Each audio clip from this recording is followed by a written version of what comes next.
My name is Kasey Mills. I'm the executive chef and owner of Shalom Y'all in Portland, Oregon. Shalom Y'all's concept is basically all the foods from Israel. So you see a lot of different things. You see some Jewish food, you see some food from like the Arabic cultures and kind of that kind of thing. We kind of take more of the Sephardic approach than like the Ashkenazi. So you see a lot of like hummuses and falafel and like more spices like hawaj and stuff like that. Food was not a big thing in my family. I'm actually from South Dakota, so it's kind of a food desert there. There's not a lot of fresh food.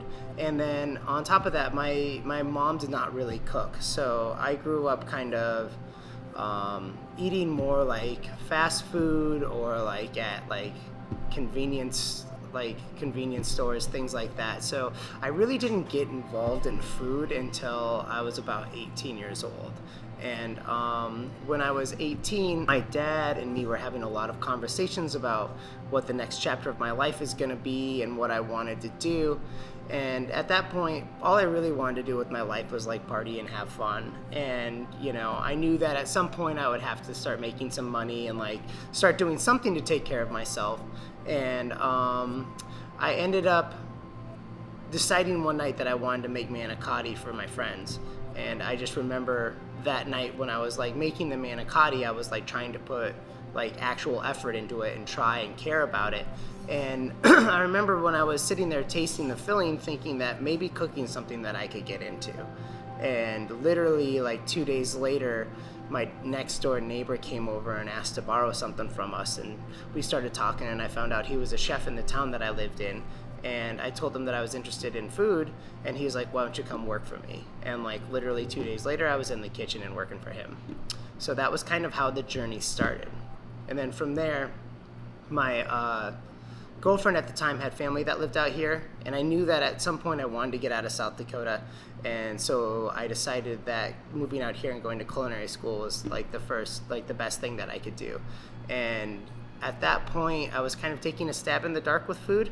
I knew that I liked it, but I didn't knew that it was going to end up taking me down the path that it did.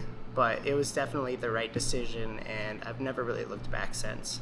When I started like cooking and growing and like learning about like food culture, it just made me really start doing a lot of research into like history of cuisines and like why people do what they did. And it started making me want to like travel and see things around the world, and then bring them back and then show people what I've seen and share experiences with them. Shalom is actually my second kitchen that I started. The first one was the Mediterranean Exploration Company, and in that kitchen I was the sole chef. I was the working chef, and I worked it for about 2 years. And before that I ran Toro Bravo for about 7 years. So those times it was like it's been trial by fire. You know, it's like it wasn't always to this level now. I just know what at this point what it takes for me to succeed and for me to stay strong and for me to be able to give and to keep people growing. There was definitely a period of my time where I didn't have that work balance, and it's really hard when you're in the thick of things and you're working services every like day in and day out, and it gets so repetitive, and you basically live within the four same walls for like periods of long times. It's hard to see the light at the end of the tunnel, and when that can happen, you start falling into traps of like, you know, maybe going out and drinking too much, or like, you know, wanting to do other things that are like not good for you. And I think like at one point I kind of came to the conclusion that if I was going to be a good father and I was going to be a good husband, I was going to be a good leader, I had to start taking care of myself. And there are definitely moments when I feel like when I'm taking care of myself, I'm being a little bit selfish, but like as the saying goes, it's like if you're on an airplane, you gotta put your mask on first if the plane's going down before you can help others. And I definitely feel like that's true, like basically with anything, with any sort of career, any sort of life. But it's been a key to me for sure at this point. I worked my whole life to get to this point of where I am, you know, being able to do what I'm doing and like being able to be a chef and still have a family and be able to live that life. So I think being a chef is really important. But I think that more than anything, I don't know if it's necessarily like a legacy for me, but I think for me, like if I'm on my deathbed and I'm looking back on my life, I want to feel accomplished. And accomplishment for me is not necessarily like, money and power, but it's more like I did it, like I went through the significant hoops of life, it's like I was able to do all the things that I set out to do, and I accomplished those things. And there's going to be good, there's going to be bad, but at the end of the day, I feel like I did what I set out to do, and that I think will be the most important for me. Throughout my career, have realized that I am somewhat in a role of servitude, and I'm okay with that. I think that, it's servitude with the guests, it's servitude with your employees.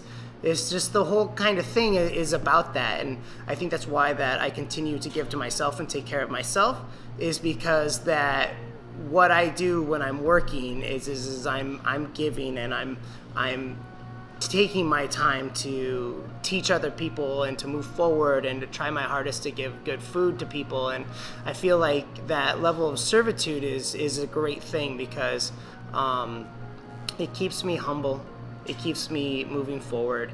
And I think that if you're going to be in this industry and you want to be successful, it's not going to come down to like Instagram pages. It isn't going to come down to PR. It's going to come down to like knowing that you're doing a good job and putting out good food for your people, and that you're taking good care of your employees. And I feel like in order to do that, you have to have some self-sacrifice and just let the ego go and just be like, okay, this is what's best for the business. This is what we need to do. This is what I believe in. And move forward in those directions. Be careful of smoke and mirrors to some degree. There's a lot of smoke and mirrors that goes on throughout the world, whether it be like, the ads that say that you need to drink this to be cool, or that like you need to go eat at this restaurant to be something. I would say just be careful of all that stuff and try to keep yourself in a modest position and in a position of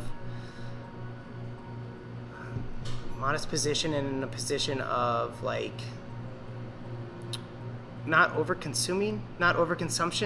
Like I think that like, for me personally, I feel like, I grew up, my father was kind of an alcoholic, and kind of like, kind of a, hey, if you want to live, you got to party, you got to do this, you got to do that. And I did that for a really long time. And at the end of it, it just felt pretty empty, and it felt like it was like something that was kind of like I had the wool pulled over my eyes. And I think like to be successful, it's like it's out there, it can be done. You just have to put in the time and the effort and the work to get there, and then along the way, don't lose sight of what's real. If you really want something, if you truly want it, you're gonna have to work for it, and that's actually a really great thing to have. You want to work for things. Like that's at when you go to the end of the life and you're sitting there on that deathbed, that's what you're going to look back and be like, fuck yeah, I did that. As we're growing and as this is all changing, I'm learning a lot more about people that you surround yourself with.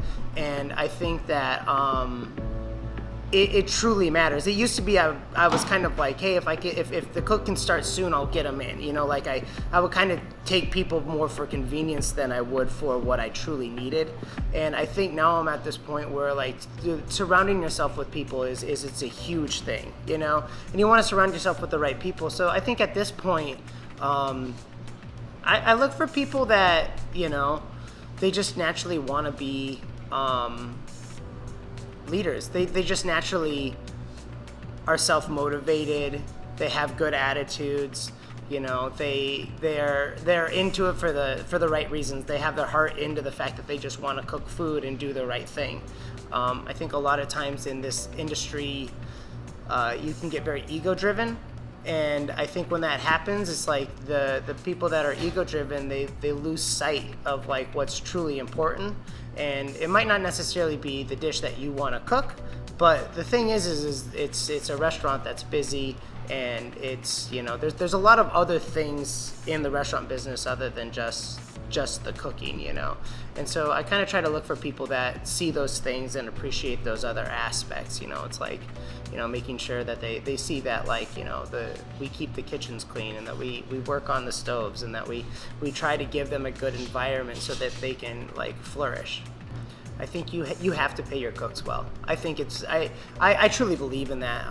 We pay our cooks really well in our group, and I feel like that's been one of the things that's led to our successes. You know, every time you have a cook, you have to pay to train them, and then you get them trained up, and then if they're not happy or they feel disgruntled, they might leave within a month or two. Then you're back to the drawing board, and all that money that you've invested is now gone away. So if you can just pay them a little bit more, you're going to retain them longer, and you're going to get more out of your investment. And I feel like that's the way to go. I also feel like another way to help keep cooks is just to listen to them, make sure that they feel like they have a voice and that they feel understood, and that, you know, that you appreciate them. We try our hardest to give out bonuses, and, you know, whenever people come in, we try to take care of them by, you know, at least comping their food. And, like, you know, I've had a couple of people who have, like, bought houses and stuff like that, and we give them a bottle of champagne the day that they close. You know, just whatever you can do, those little things just go so far to make sure that your cooks and your people feel appreciated. I think balance is like what happy is. It's you know, it's like staying balanced within you. It's just staying balanced within your work life. It's staying balanced, like, your temperament. You know, I think that concludes to happiness, or at least that's what I'm hoping is going to conclude for happiness for me, is just having the balance. Because once the scale starts to teeter on one way or the other, it can go up or down. But as long as you can stay in the middle and keep your eye on, like, what's important, and stay focused, and then, you know, when the good waves come and the bad waves come, just stay somewhere in the middle of it. I think that to me would be happiness.